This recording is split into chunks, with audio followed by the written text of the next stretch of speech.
Uncertain.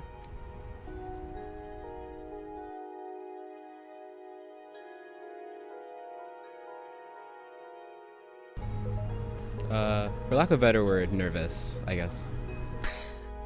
I think it depends which way it goes. For one way, I would say prosperous, maybe. And the other way, maybe downhill. Next 4 years. In one word? I would say tense. Sort of, yeah. Afraid. Scared. Optimistic. Exciting. Positive. Nervous, probably. If I had to think of one word, I would think of screwed.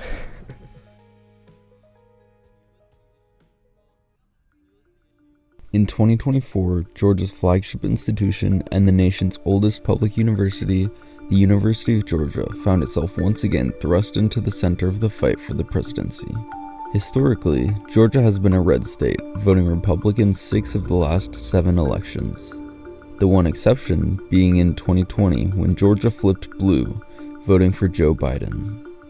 This put Georgia on the map as one of 7 key swing states in the 2024 election.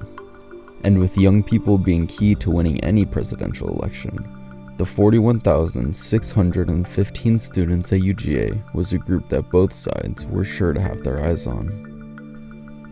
According to data published after the election from the Center for Information and Research on Civic Learning and Engagement, voters aged 18 to 29 across the nation named the economy, jobs, abortion, and immigration as their biggest issues when they cast their ballots.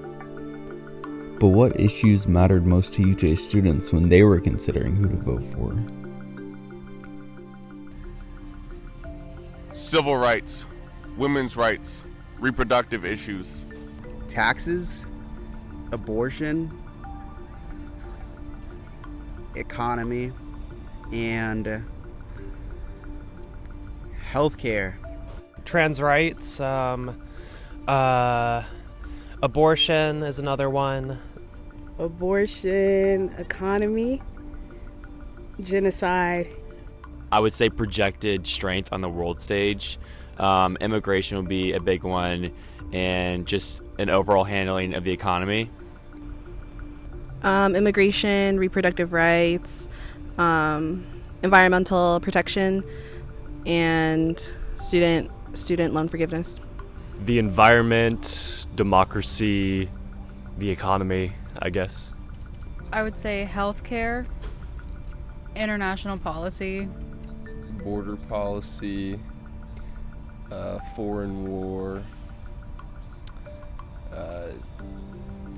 gas,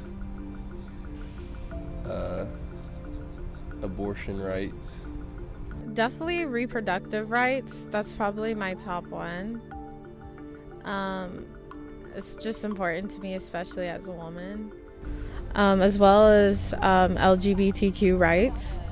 I think the most important issue for me, coming from a family of immigrants, is policy on immigration, which unfortunately is pretty similar for both candidates. And then there are also topics about like education, prices of education, prices of like just standard of living in general, things like that.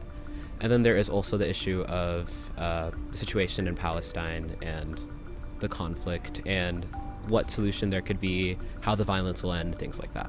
Definitely abortion, climate change, and then foreign policy right now. This is NBC News projection in the state of Georgia. NBC News projects that Donald Trump will win in Georgia when all the votes are counted. Decision Desk HQ can now project that former President Donald Trump will be our next president, the 47th president of the United States.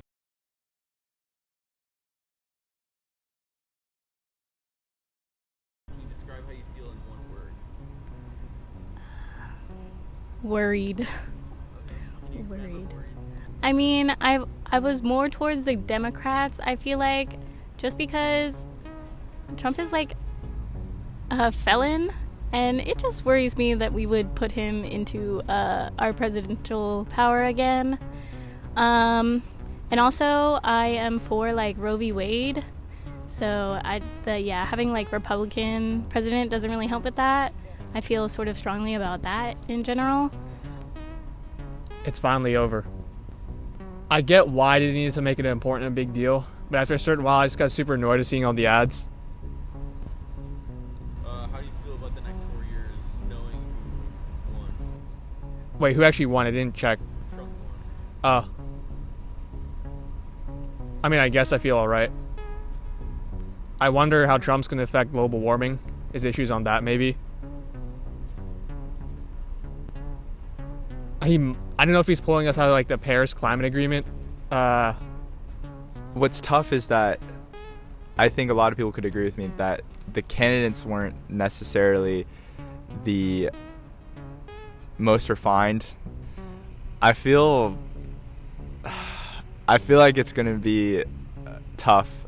The next 4 years could mean a lot of different policy for foreign endeavors. I think that the economy will do something, which it's very unpredictable, but I feel so uncertain no matter what president.